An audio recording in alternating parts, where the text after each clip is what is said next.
오늘 우리에게 주시는 하나님의 말씀 호세아 6장 1절 말씀입니다. 오라 우리가 여호와께로 돌아가자. 여호와께서 우리를 찢으셨으나 도로 낫게 하실 것이요 우리를 치셨으나 싸매어 주실 것임이라. 아멘. 사랑하는 성도 여러분, 말씀을 본격적으로 나누기에 앞서서 여러분들 한번 성경책을 또는 순서 여러분 주보를 한번 드시고 저와 함께 선포하실 때에 우리 교회를 향한 이 드림교회를 향한 사명이 있습니다. 우리 드림교회 사명선언 함께 다 같이 선포하시고 말씀을 전하도록 하겠습니다. 드림교회 사명선언. 우리는 세상을 향한 하나님의 꿈을 위해 예배와 교육을 기초로 선교를 지향한다. 아멘. 사랑하는 성도 여러분, 저와 여러분에게는 사명이 있습니다. 지난 1년 동안에도 그 사명 가운데에 하나님께서 이 시간 은혜의 자리로 불러주신 것 다시 한번 감사드리고, 앞으로도 여러분의 인생 평생토록 그 사명을 잘 감당하며 살아갈 수 있는 저와 여러분 모두 되시기를 주님의 이름으로 축원합니다. 교회에도 사명이 있습니다.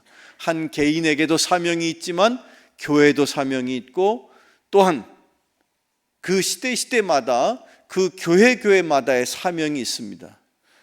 우리 드림교회의 사명은 무엇일까요?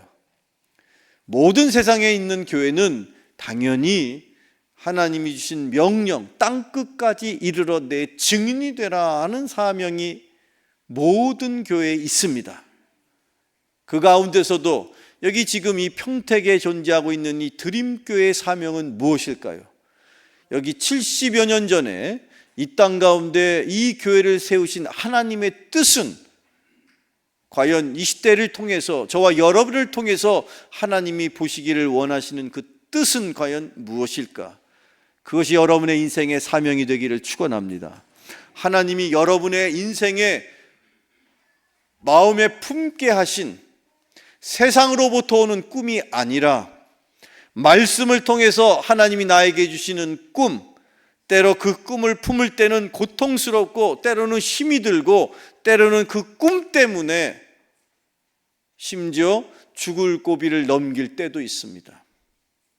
그러나 세상으로부터 오는 꿈이 아니라 하나님께서 주시는 꿈을 품을 때에는 그 꿈을 하나님께서 이루어 주십니다.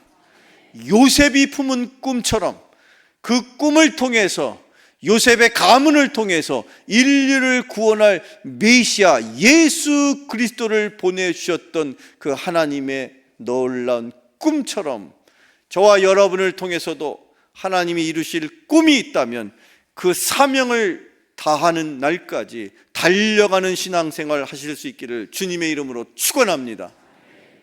자, 그런데요, 오늘 주시는 이 말씀 호세아 선지자를 통해서 오라 우리가 여호와께로 돌아가자라고 말하고 있는데, 당시 호세아 선지자가 활동했던 북이스라엘의 삶의 형편을 우리가 짧게라도 되짚어 볼 필요가 있습니다. 그 이유는 무엇일까? 호세아 선지자는 이스라엘 백성들을 향하여 하나님이 주시는 마음을 품고 여호와께로 돌아오라, 여호와께로 돌아가야 된다, 여호와께로 다시 돌아가야 된다라고 강하게 이렇게 전하고 있는데, 그때 이스라엘 백성들의 삶의 형편은 어땠을까요? 이스라엘이 국가적으로, 정치적으로, 더 궁극적으로는 경제적으로 가장 부강한 때가 바로 이때예요. 호세아 선지자 때가 가장 잘 살았을 때예요. 그런데 왜 그때에 하나님은 선지자를 통해서 회개를 촉구하시는가? 이유가 무엇인가? 여러분의 인생에도, 여러분의 가정에도, 이 나라와 민족, 더 나아가 주님의 몸된 교회에도 가장 위험할 때가 언제입니까? 호세아 선지자를 통해서 회개를 외쳐라 하셨을 때가 언제입니까? 그들이 가장 잘 먹고 잘 살았을 때, 그때 하나님께서 그들을 향하여 너희들이 영적으로 타락하고 있다고. 사랑하는 성도 여러분, 오늘 이 아침에 이 음성이 주의 종의 입술로 증거되는 이 하나님의 말씀이 여러분 한 영혼 한 영혼을 향하여 주시는 하나님의 음성으로 들려지시기를 축원합니다. 여러분의 인생에서, 여러분의 가정에서, 우리 교회에서 가장 잘 나갈 때가 회개할 때인 것입니다. 꼭 명심하셔서 이 말씀이, 여호와께로 돌아오라는 이 말씀이 오늘 이 시간 여러분의 영혼 속에 하나님의 음성으로 들려지기를 축원합니다. 여호와께로 돌아가자. 우리가 진정으로 회개하자. 회개하면 주님이 어떻게 하신답니까? 회개하면, 진정으로 회개할 때에 하나님께서 우리를 어떻게 하실까요? 첫째로,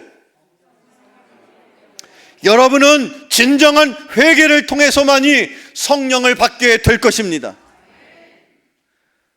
하나님 아버지 예수 그리스도라고 고백하는 모든 심령에 성령을 동일하게 보내어 주셨어도 성령이 내주하는 사람과 성령이 충만한 사람은 전혀 다른 것입니다.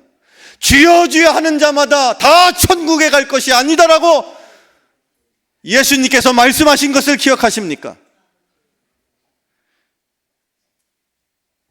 기독교 강의를 쓴 존 칼빈, 그는 교회 안에 있는 사람 중에 100사람 중에 한 사람만이 천국에 갈 것이야, 그렇게 경고하였습니다.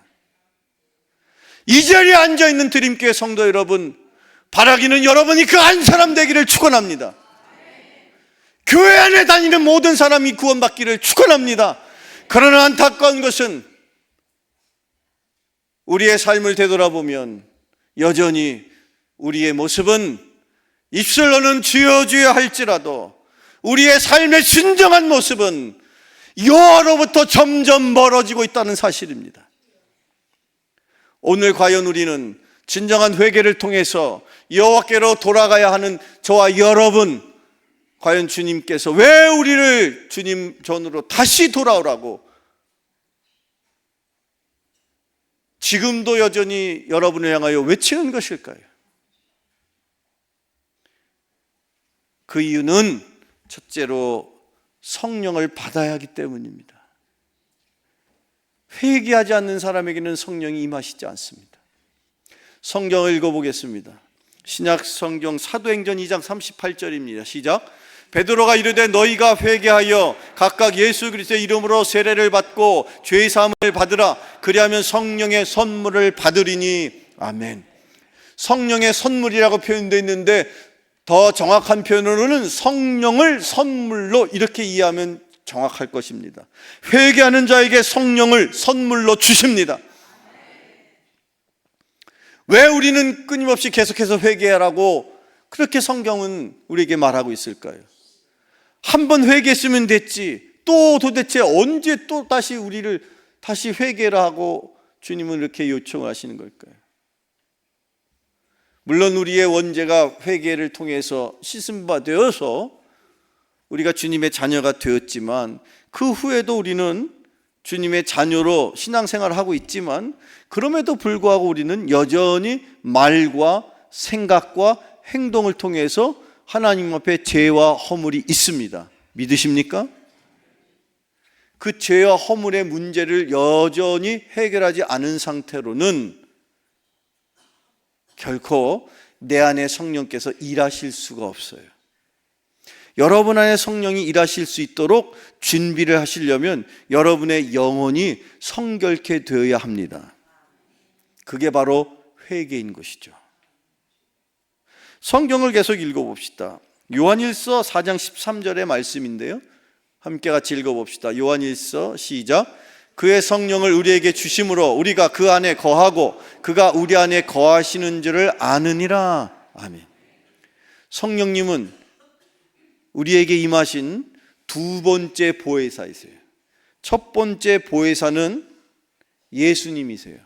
예수님이 보혜사이신데 그 예수님께서, 즉 첫 번째 보혜사인 예수님께서 제자들을 향하여 요한복음에서 말씀하시기를 내가 너희들을 위해서 하나님 아버지께 또 다른 보혜사를 보내달라고 기도했다. 그 또 다른 보혜사가 바로 지금 어디에 계십니까? 여러분의 영혼 속에 계신 성령님인 것입니다.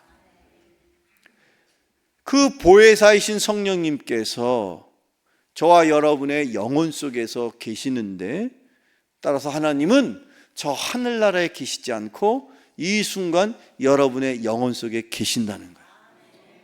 그런데 그 하나님께서 여러분과 함께 일하시고 여러분을 통해서 하나님의 일을 일으켜 가시기를 원하시는데, 그러려면 어떻게 하셔야 됩니까? 성령님은 인격적이신 분이기 때문에 그냥 우리를 억지로 끌고 가지 않으세요. 그 영이신 성령이 우리와 함께 일하기를 원하시는데, 그 함께 일할 수 있는 준비가 과연 무엇이냐? 그게 회개인 것입니다.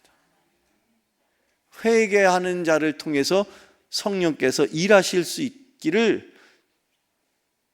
사랑하는 성도 여러분, 성령님과 더불어 그렇게 살아가는 인생 되시기를 주님의 이름으로 축원합니다. 성령과 함께하는 인생이 어떤 인생이냐? 성령의 열매를 맺는 거예요. 성령의 사랑의 열매, 희락의 열매, 오래 참음의 열매, 이런 열매들은 예수님의 성품인데, 그 예수님의 성품, 그것은 내 안에 성령께서 내 성품을 내리게 하시고, 나는 시기하고요, 나는 질투하고요, 나는 참지 못하는 성격을 갖고 있어요. 그런데 내가 성령님을 모시고 죄와 허물로부터 점점점 정결케 되면 내 안에 나의 원래의 성품이 아닌 예수님의 성품, 그것을 일컬어 성경은 성령의 9가지 열매다, 그렇게 말하는 것인데, 그것을 여러분들이 여러분의 삶 속에 예수님의 성품으로 하나씩 하나씩 만들어서 여러분 안에 내가 참고 견디고 인내하면서 시기하고 질투했던 것을 내려놓고 예수님처럼 예수님을 닮아가는 인생, 그것을 저와 여러분이 이루며 살아갈 수 있도록 성령님은 내 안에서 내주하실 뿐 아니라 성령 충만해지시기를 축원합니다. 성령 충만하셔야 돼요. 그러려면 회개하셔야 된다고. 두 번째, 또 우리가 진정으로 회개하게 되면 어떻게 될까요? 두 번째, 진리를 알게 됩니다. 예수님께서 신약 성경 요한복음에 진리를 알지니 진리가 너희를 자유롭게 하리라 그랬어요. 여러분의 인생 자유로우십니까?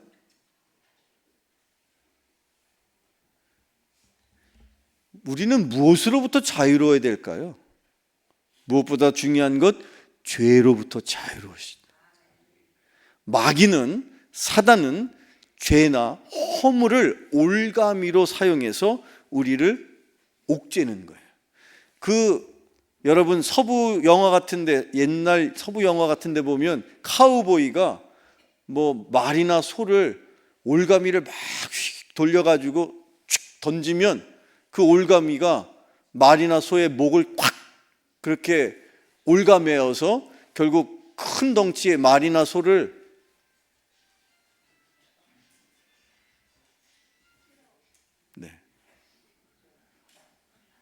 우리 안내부에서 나중에라도 예배에 앞에 계시거나 뒤에 계신 어르신들 핸드폰을 잘 좀 정돈해 주셔야 돼요.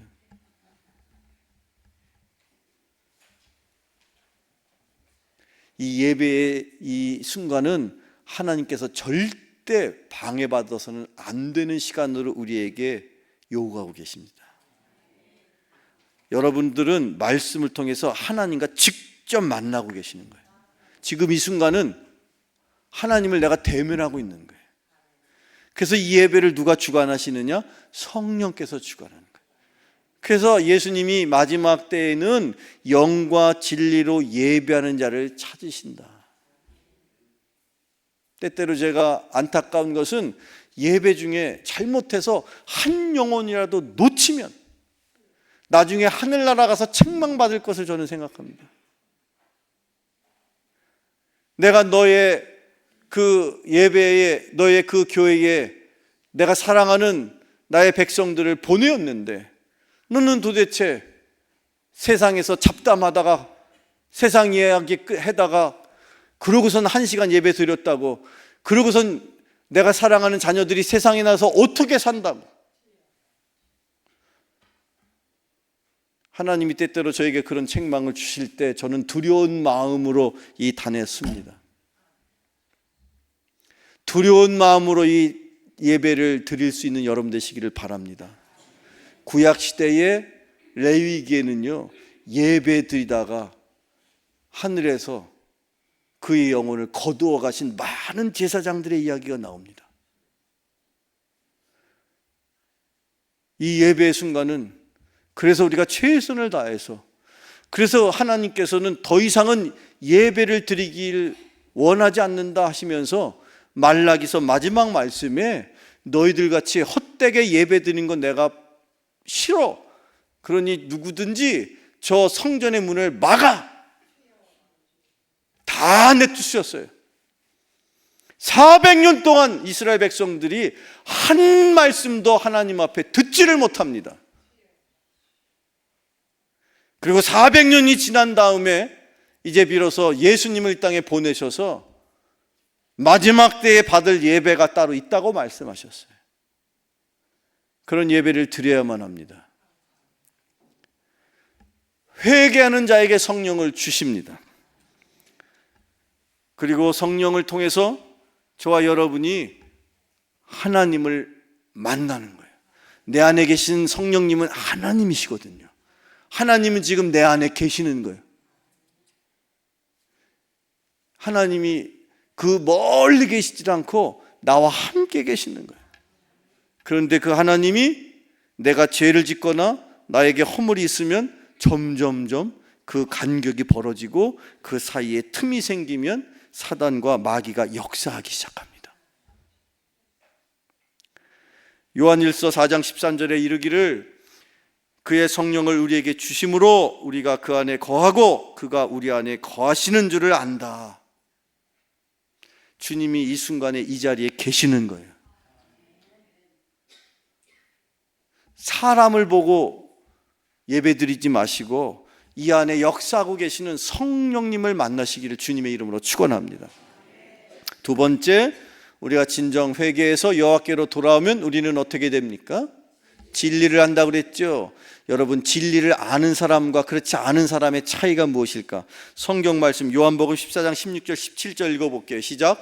내가 아버지께 구하겠으니 그가 또 다른 보혜사를 너희에게 주사 영원토록 너희와 함께 있게 하리니 그는 진리의 영이라. 세상은 능히 그를 받지 못하나니 이는 그를 보지도 못하고 알지도 못함이라. 그러나 너희는 그를 아나니 그는 너희와 함께 거하시며 또 너희 속에 계시겠습니다. 아멘.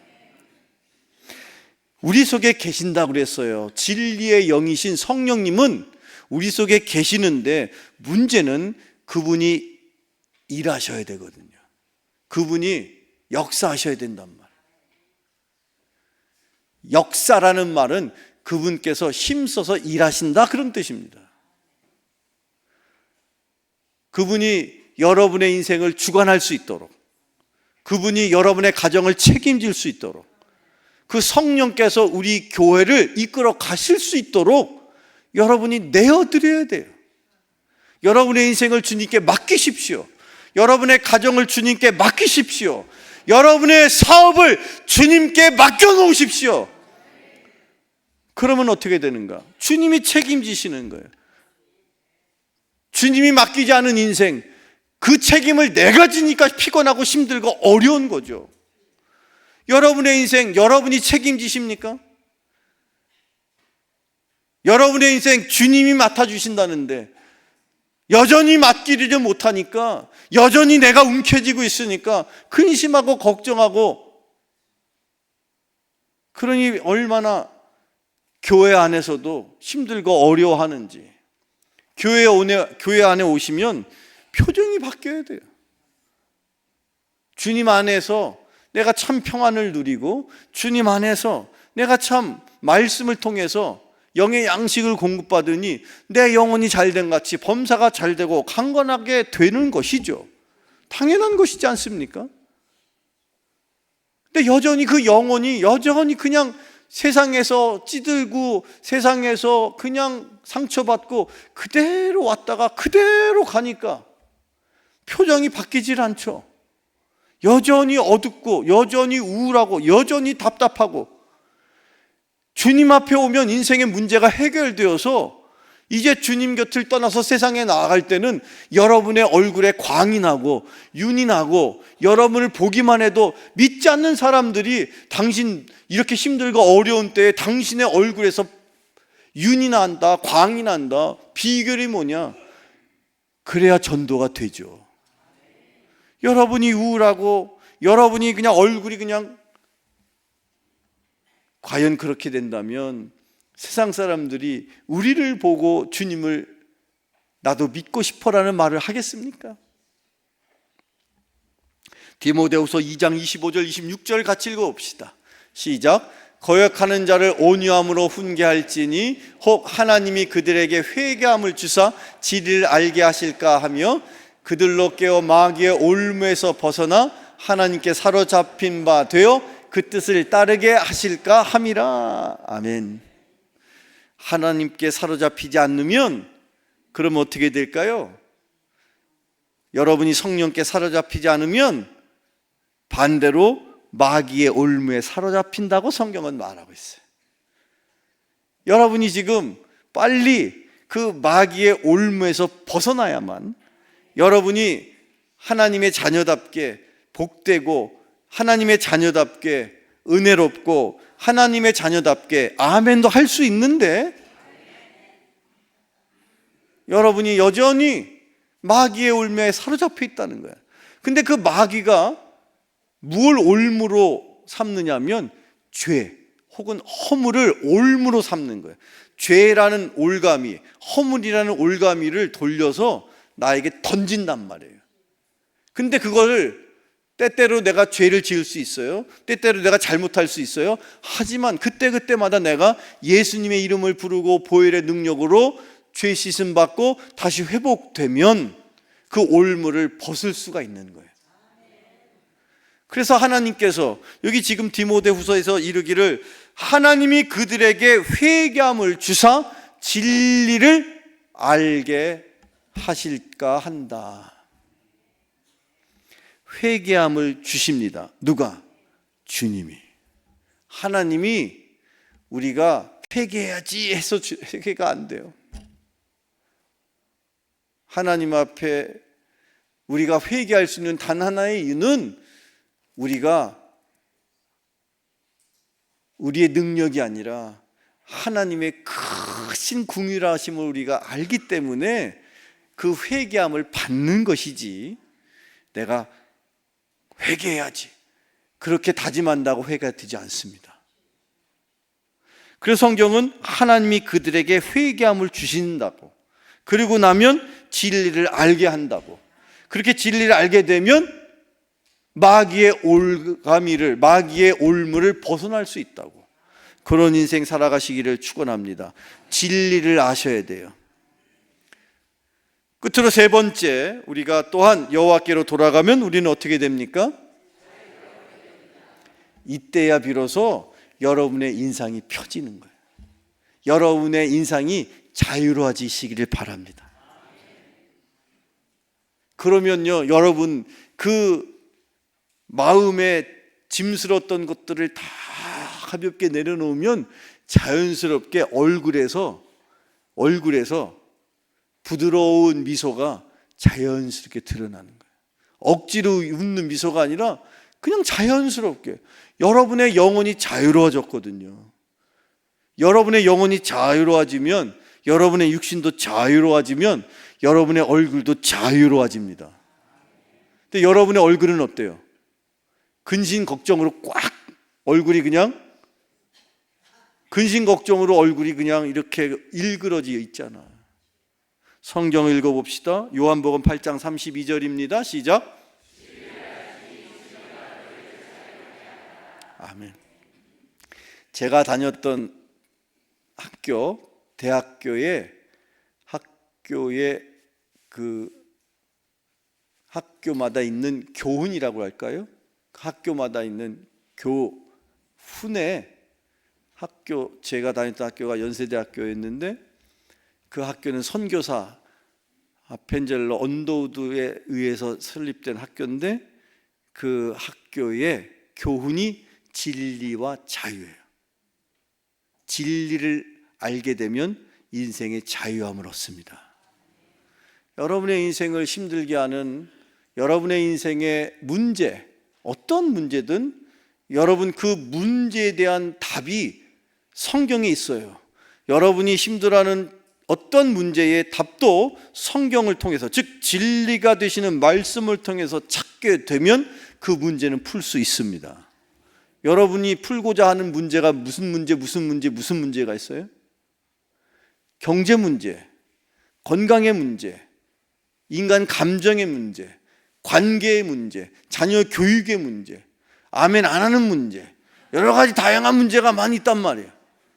그 모든 문제가 말씀을 통해서, 즉 진리를 통해서 해결받게 되면 진리를 통해 자유함을 얻게 되는 것입니다. 오늘 제가 준비한 마지막 말씀, 함께 같이 나누실 고린도후서의 말씀 같이 읽어봅시다. 시작. 주는 영이시니 주의 영이 계신 곳에는 자유가 있느니라. 아멘.